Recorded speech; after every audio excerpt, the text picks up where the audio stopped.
சமீபத்தில் குஜராத்தில் நடந்த விமான விபத்து நம் அனைவரும் கேள்விப்பட்டிருப்போம். இறந்தவர்களுடைய குடும்பத்தார்களுக்கு அல்லாஹ் அழகிய பொறுமையை தருவானாக. இது போன்ற விபத்துகளை விட்டும் நாம் பாதுகாப்பாக இருக்க வேண்டும் என்று சொன்னால் நாம் என்ன செய்ய வேண்டும்? மார்க்கம் என்ன சொல்லித் தருகிறது? முதலாவது விஷயம், நடந்தது குர்ஆன் சொல்லுகிறது, குல்லை யுஸீபனா இல்லா மா கதபல்லாஹு லனா.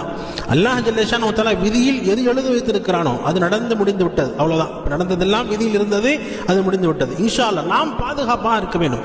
நாமும் பயணம் செய்கிறோம், நாமும் அடுத்த ஊருக்கு போகிறோம், வேற ஊருக்கு போகிறோம், ட்ரெயினில் போகிறோம், பஸ்ஸில் போகிறோம், ஃப்ளைட்டில் போகிறோம், காரில் போகிறோம், எல்லா இடத்துக்கும் நாமும் போகிறோம். போகும் பொழுது இது போன்ற விபத்துகள் ஏற்படாமல் இருக்க நாம் போக வேண்டிய இடத்துக்கு சலாமத்தாக போய் சேர வேண்டும் என்று சொன்னால் நாம் என்ன செய்வது? இந்த 3 விஷயங்கள் இன்ஷா அல்லாஹ் நாம் பேணி வந்தோம் என்று சொன்னால் அல்லாஹ் நம் அனைவருக்கும் இப்படிப்பட்ட மரணத்தை விட்டு இன்ஷா அல்லாஹ் கண்டிப்பாக காப்பாற்றுவான்.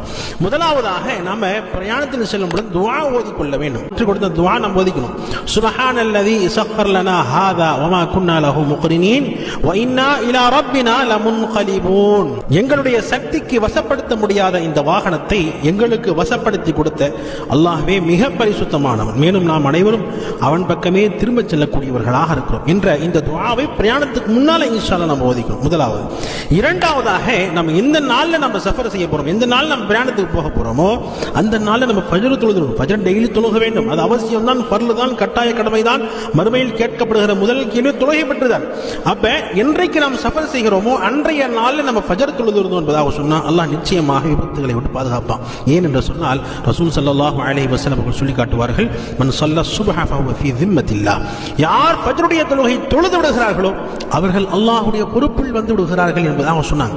நாம் அல்லாஹ்வுடைய பொறுப்பில் வந்துட்டா நம்ம ஏதாவது தீண்டுமா, கஷ்டம் வருமா?